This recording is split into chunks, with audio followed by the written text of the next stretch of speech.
Bienvenue dans ce tuto de courtier web pour vous présenter des évolutions dans le but de vous simplifier et d'améliorer l'ergonomie sur le module de prêt immobilier, principalement.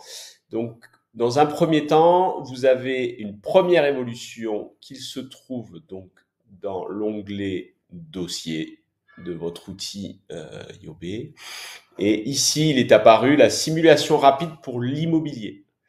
Donc, nous avons souhaité vous apporter finalement une solution pour pouvoir réaliser des simulations de manière très rapide sans avoir à saisir un dossier au préalable. Donc, il vous suffit pour cela de renommer votre projet, donc par exemple achat RP famille Ségura. Donc c'est bien un financement. Vous allez choisir le type d'opération comme d'habitude. On va partir sur un achat ancien avec travaux. Et donc, vous allez remplir, comme d'habitude, les différents montants relatifs à ce projet. Donc, on va dire qu'ici, nous avons 12 000 euros d'apport, que l'acquisition fait 254 000. Ici, s'il y a des frais complémentaires d'architecte, etc. Les travaux à la charge donc du maître d'ouvrage, c'est-à-dire vous, et vous avez l'ensemble des catégories. On va partir sur 15 000 euros de travaux divers. Voilà, pas de prêt à racheter, les indemnités s'il y en avait. Les frais liés au dossier, donc les frais de notaire. Donc ici, vous avez un nouvel onglet qui est apparu, qui sont les frais liés au dossier, qu'on a voulu regrouper finalement dans la même catégorie. Donc les frais de notaire sont calculés de manière automatique, mais vous pouvez les modifier sans aucun souci. Les frais d'agence, s'ils sont à la charge de l'acquéreur.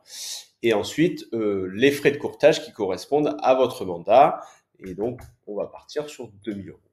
Ce qui nous fait un total finançable de 275 000 euros et total finançable hors frais 254 000.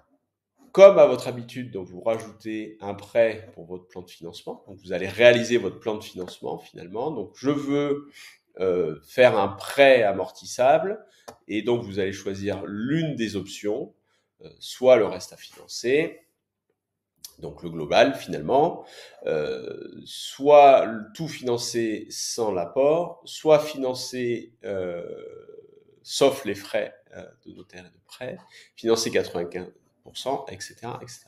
Partons sur une saisie libre. Donc je veux moi faire un prêt de 269 000 euros par exemple. Je vais dire que je veux ce prêt-là sur 240 mois à un taux annuel de 1,80. C'est un taux fixe. Je vais demander une dérogation d'IRA 1,5. Pas de différé, parce que j'ai les moyens de le payer au global. Est-ce que je veux inclure les frais de courtage dans le prêt? Oui. Est-ce qu'il va y avoir des frais de dossier? Disons qu'il va y avoir 400 et que je veux les inclure ici. Les frais de garantie, comme toujours, vous choisissez la garantie et nous allons donc partir sur une caution classique crédit logement. Ça vous calcule le coût automatiquement qui est modifiable bien évidemment. Est-ce qu'on inclut ça à l'intérieur? Oui.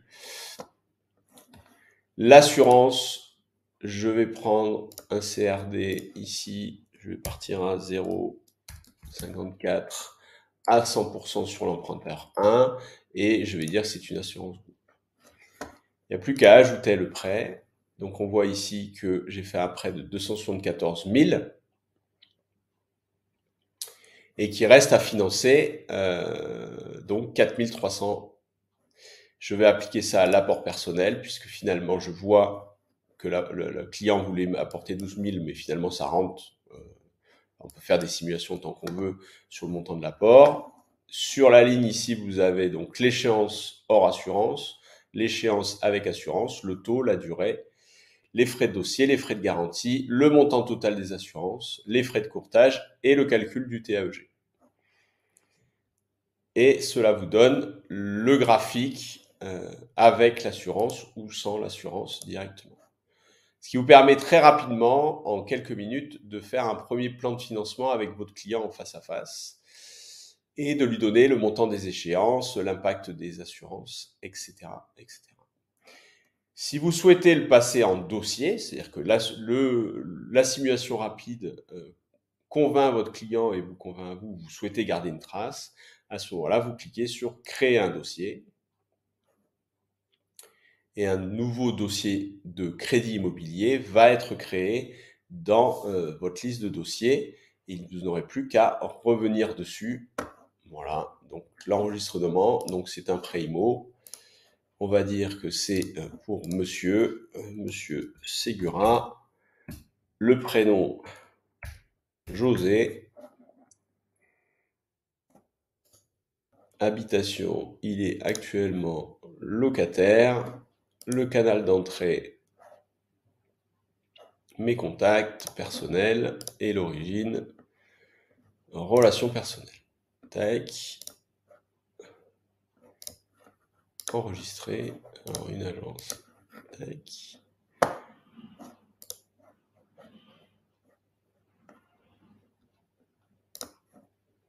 Choisis donc ici quel est le référent du dossier, bien évidemment, et on enregistre.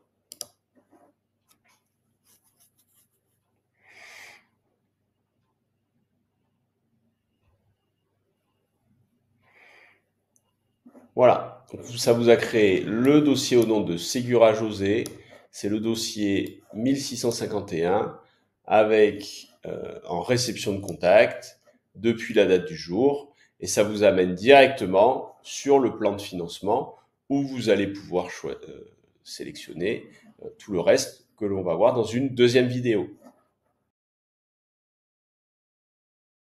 Donc l'option de simulation rapide pour les prêts immobiliers sur courtier web est activée par défaut. Cependant, si vous souhaitez ne pas l'activer pour obliger vos commerciaux et les équipes à saisir un dossier client systématiquement, il vous suffit d'aller dans le store ici, donc vous avez l'habitude. Et dans le store, vous avez le module simulation rapide IMO sans dossier ici et il vous suffit de cliquer sur désactiver le module. Voilà. Par contre, ici, après, il arrive sur les modules disponibles et donc si vous suivez l'activer, il suffit de cliquer sur réactiver. Donc après avoir vu cette possibilité maintenant en prêt immobilier de faire la simulation rapide, la nouveauté majeure est que sur un seul et même dossier client, donc si je suis sur le dossier ici de monsieur Segura José, je vais pouvoir dans l'onglet dossier, ici dans les plans de financement, réaliser plusieurs plans de financement différents et sur des projets différents. C'est-à-dire, je m'explique, vous allez pouvoir faire un projet pour un achat de RP ici qui était en une acquisition plus travaux, mais on va pouvoir faire également une simulation sur un achat de terrain plus construction. On va pouvoir faire une simulation finalement sur une acquisition seule où il n'y a pas de travaux, etc., etc. Vous n'êtes plus aujourd'hui obligé de créer plusieurs dossiers pour plusieurs différents types de projets. D'accord? Et donc, toutes les listes de projets seront les unes sous les autres ici, là-dessous. Elles apparaîtront avec simulation.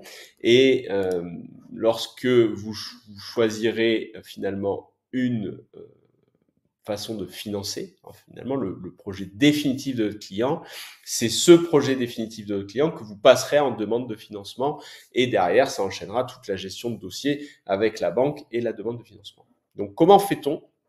Lorsqu'on est sur la page de plan de financement, il vous suffit de rajouter forcément un plan de financement et vous voyez que là, malgré le fait qu'on soit dans un dossier client, on peut choisir plusieurs types. Donc ici, tout à l'heure, on a fait un achat plus travaux. Disons que maintenant, on va faire un achat terrain plus construction, toujours pour la résidence principale. On va dire qu'il est en recherche active, d'accord, que c'est un primo-accédant et que...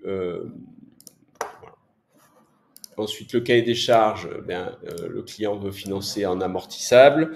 Il va vouloir financer 250 000 euros à taux fixe pour un taux maximum de 1,90 sur, il ne voudrait pas dépasser 20 ans.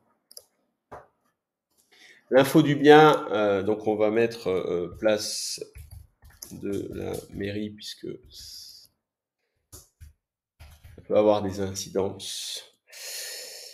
34 460 par exemple.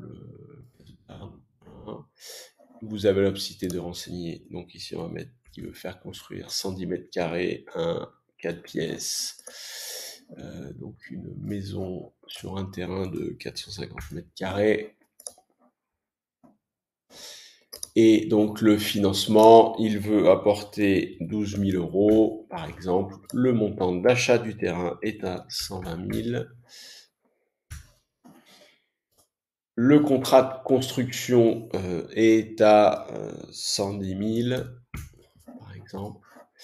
Est-ce qu'il y a des frais d'architecte, dommage ouvrage, études de sol, géomètre, études thermiques? On va partir sur 2300 euros d'études de sol.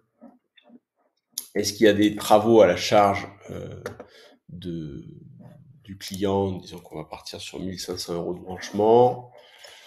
Ici, est-ce qu'il y a des prêts à racheter? Non. Est-ce qu'il y a une taxe locale d'équipement? On va partir sur 3000. Est-ce qu'il y a du mobilier, etc., etc. Ça calcule automatiquement les frais de notaire, comme toujours. Est-ce qu'il y a des frais de courtage? Oui, on va partir sur 2500 euros. Et donc, on voit qu'on est sur un total finançable à 245 635. Et sans les frais, c'est 233 000. Donc, on va maintenant rajouter la ligne, comme d'habitude, finalement, de financement. Moi, je veux financer ça sans apport personnel. Donc, je veux tout financer sans apport personnel sur une durée de 240 mois. Jusqu'ici, il n'y a pas grand-chose. Sur cet écran-là, il n'y a rien qui change. D'accord. On va juste rajouter les frais de dossier pour avoir une vision complète. Les frais de garantie. Voilà.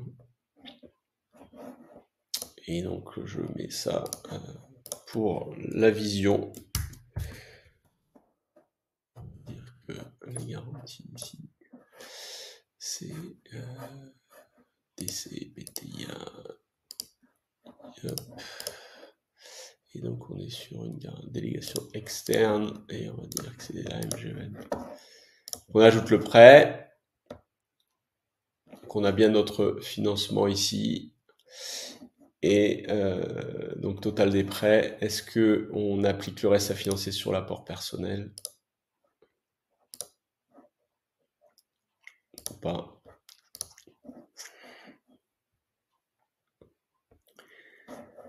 Voilà, donc vous avez la possibilité également d'avoir l'écran notaire, l'écran revenus et charges et l'écran commentaires sous une présentation un peu plus claire et dynamique.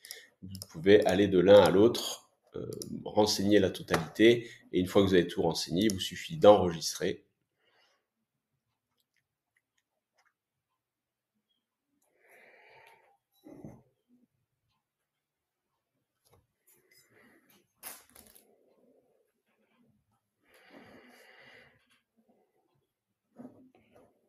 Ici, on revient donc sur les plans de financement.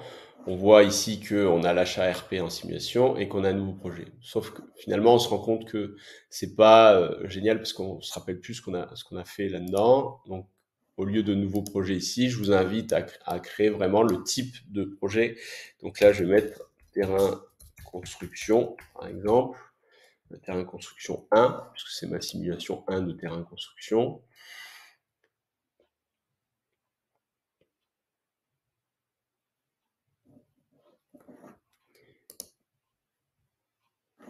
Donc on voit ici terrain construction et puis là achat RP finalement c'est pas achat RP, c'est achat plus travaux 1 puisque je peux faire plusieurs simulations pour l'achat plus travaux, des simulations avec apport, des simulations sans apport, etc. Et vous avez une liste de simulations illimitées et de possibilités de simulation illimitées pour donner à votre client finalement toutes ces possibilités.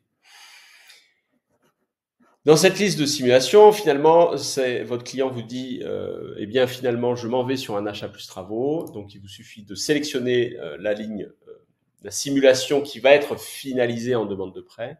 Et sur l'étape du projet, à ce moment-là, vous basculez la simulation et le montage choisi pour le mettre en demande de prêt. Et à ce moment-là, vous avez les onglets de devoir de conseil et prêteur qui viennent se rajouter sur les précédents onglets pour finaliser votre dossier et pouvoir l'envoyer, le traiter auprès des différentes banques dans lesquelles vous souhaitez déposer.